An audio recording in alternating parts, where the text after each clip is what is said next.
Hello friends, welcome to my YouTube channel RG Tech. বন্ধু নিয়ে এসেছে আপনাদের জন্য আরও একটা এক্সক্লুসিভ আপডেট। পরীক্ষা পে চর্চা 2021।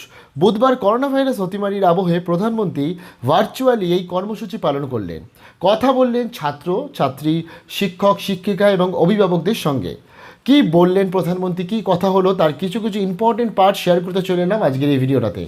করোনা ভাইরাসের এই সিচুয়েশানে যে একটা বছর স্টুডেন্টসদের থমকে গেছে, সেই ভিত্তিতেও কী বললেন প্রধানমন্ত্রী, আসুন সেটা শুনে নিই এই ভিডিওটাতে। যারা নতুন এসে তাদেরকে রিকোয়েস্ট করছি প্লিজ সাবস্ক্রাইব করবেন, সঙ্গে থাকবেন এবং আপনাদের মতামত পুরো কথাটা শোনার পর কি সেটা অতি অবশ্যই কমেন্ট সেকশনে জানাবেন। চলুন দেখে নিচ্ছি প্রধানমন্ত্রী কি বলছেন। नमस्ते जी। मेरा नाम धारवी पोपट है। मैं गुजरात अहमदाबाद के ग्लोबल मिशन इंटरनेशनल स्कूल संस्कार धाम के कक्षा 11वीं कॉमर्स की छात्रा हूँ। श्रीमान, इस कोरोना काल में उद्योग व्यापार सरकार को भी तकलीफ आई होगी, लेकिन क्या आपने सोचा है कि विद्यार्थियों को क्या तकलीफ आई? सर, इस संकट को मैं अपने जीवन में किस रूप में याद रखूं? ऐसा लगता है कि हम छात्रों का एक साल निरर्थक हो गया हो। मेरी जगह आप होते तो क्या करते? आपका मार्गदर्शन हमें दिशा देगा। धन्यवाद। धारवी आपका छोटा भाई है? बड़ा भाई, छोटा भाई कोई है घर में? छोटी बहन है। हैं? छोटी बहन है सर। छोटी बहन है। अच्छा जी सर। छोटी बहन को ऐसे ही डांटती हो जैसे अभी कह रही थी? नहीं सर। है ऐसे आंखें खोल करके नहीं, बोल सर। रही थी। अच्छा, साबरमती आश्रम पहले आई थी कि आज पहली बार आई? सर, फर्स्ट टाइम आई हूँ आज। फर्स्ट टाइम आई हो। कितने साल से जी, अहमदाबाद सर। में रह रही हो? 6 ईयर सर। अच्छा, तो 6 साल से हाँ, रह सर। रही हो और आपको कभी मन नहीं कर गया कि भारत की आज़ादी का इतना महत्वपूर्ण स्थान वहाँ कभी जाना चाहिए? आज तो सुबह से आ गए होंगे आप लोग, जी सर, बिल्कुल। तो आपने देखा क्या? आज सब चीजें देखी क्या? हाँ सर, देखिए। मन को शांति का अनुभव हुआ? हाँ सर, बहुत शांति का अनुभव हुआ। देखिए, जा करके अपने संस्कार धाम के दोस्तों को भी कहो कि साबरमती आश्रम जाना चाहिए, और अपने परिवार और जी। मित्रों के भी कहो कि साबरमती आश्रम जाना जी, सर। चाहिए और वहाँ की शांति का अनुभव करना चाहिए। कुछ पल बिल्कुल, मौन, सर। कुछ पल मौन वहाँ बैठना चाहिए। करोगे? हाँ सर। अच्छा, अब आप चलिए आपके सवाल पर आता हूँ। मैं तो एकदम से धार्मिक को उपदेश ही देने लग गया था। देखिए, आपकी बात बिल्कुल सही है। जहाँ तक कोरोना का प्रश्न है, मैं तो इसे इस रूप में देखता हूँ कि जो गलती आपने नहीं की उसका खामियाजा आपको उठाना पड़ा। ये आपके लिए जीवन की एक सीख है कि कई बार जीवन में बहुत कुछ अचानक घटता है, अकल्पनीय घटता है, और इन घटनाओं पर आपका कोई नियंत्रण नहीं होता है। कोरोना में भी हम कह सकते हैं कि बच्चों का, युवाओं का जो नुकसान हुआ है वो बहुत बड़ा है।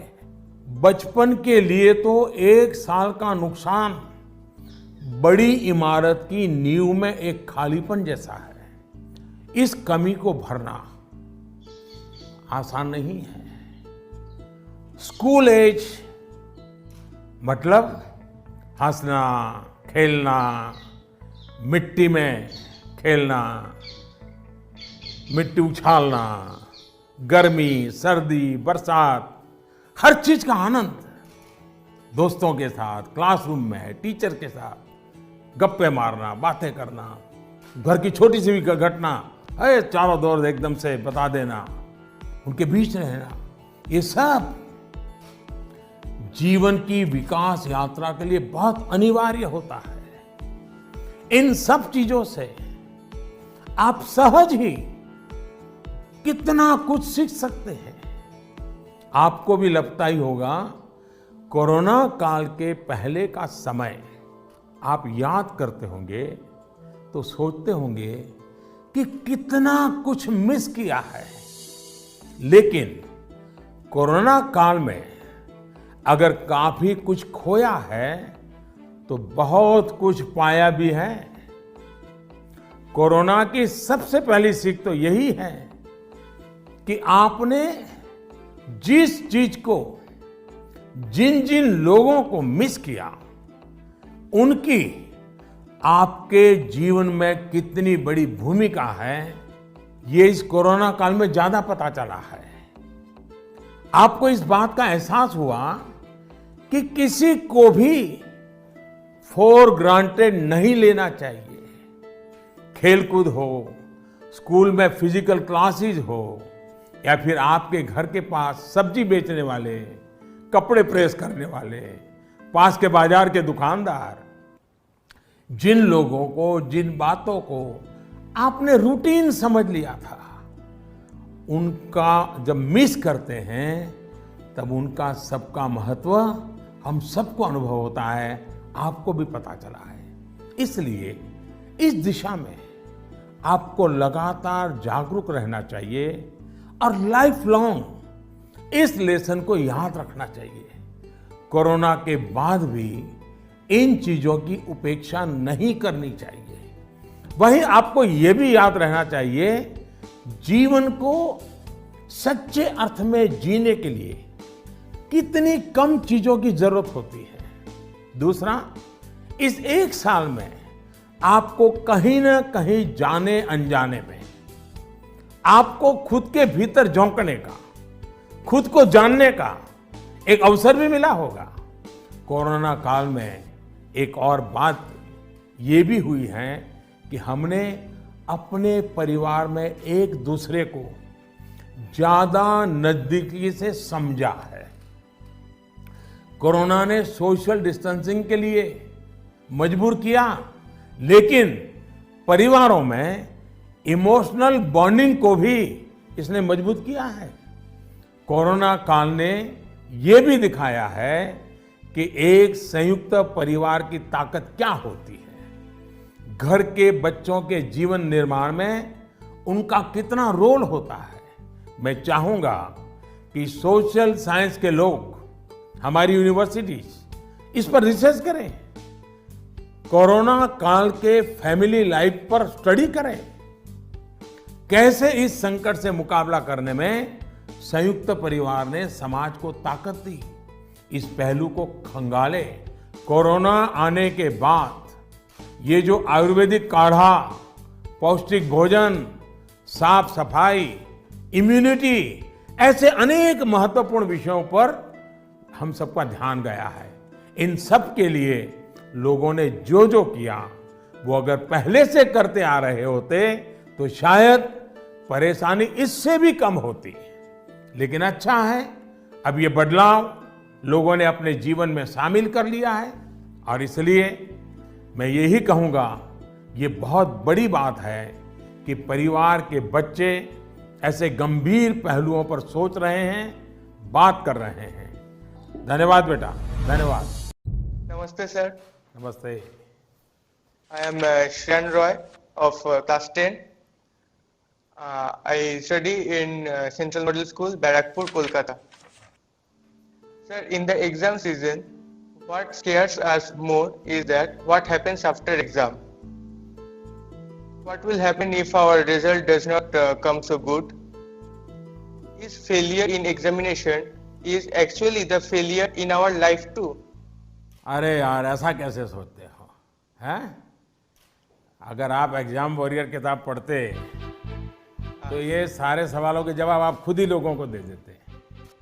लेकिन आपका सवाल महत्वपूर्ण है, और शायद ऐसे सवाल बार बार उठते भी हैं और बार बार जवाब देने भी होते हैं। एक बार कहने से बात बनने वाली नहीं है। और मैं ये बात पूरे खुले मन से कहना चाहता हूं कि दुर्भाग्य से शिक्षा के क्षेत्र में और पारिवारिक जीवन में सोचने का दायरा इतना सिमट गया है। परीक्षा में आपके जो नंबर आए वो आपकी योग्यता का पैमाना नहीं हो सकते। भारत ही नहीं, दुनिया में आप ऐसे बहुत से सफल लोगों को देखेंगे जो क्लास में, नंबरों में भले अच्छे नहीं थे, लेकिन आज वो अपनी फील्ड में सर्वश्रेष्ठ हैं। ये परीक्षा सिर्फ एक पड़ाव है। इस परीक्षा में नंबर कम आने का मतलब ये नहीं होना चाहिए कि आपके जीवन में बहुत बड़ा नुकसान हो गया। हाँ, भविष्य में आपको जिस एक चीज से आपको बचकर रहना चाहिए उसके बारे में मैं आपको जरूर बताऊंगा। एक नई तरह की कुरीति आ रही है समाज में, जिसे हम डेस्टिनेशन फीवर कह सकते हैं। मतलब दूसरे अगर किसी एक डेस्टिनेशन पर हैं तो उन्हें देखकर अपना डायरेक्शन तय करना। आपका कोई रिश्तेदार कहीं जाकर सफल हुआ, आपको लगता है वहां जाकर आप भी सफल हो जाएंगे। कोई असफल हुआ तो आपको लगता है हम भी उसी फील्ड में गए तो असफल हो जाएंगे। हमें लगता है वो स्टूडेंट इस दिशा में गया, इस क्षेत्र में गया, ये बना, उस क्षेत्र में उसने ये नाम कमाया, तो हम भी वही करेंगे, तभी हमारा जीवन सफल होगा। ये सोच सही नहीं है दोस्तों। इसी सोच का परिणाम है कि बहुत से स्टूडेंट्स इतने तनाव में जी रहे हैं।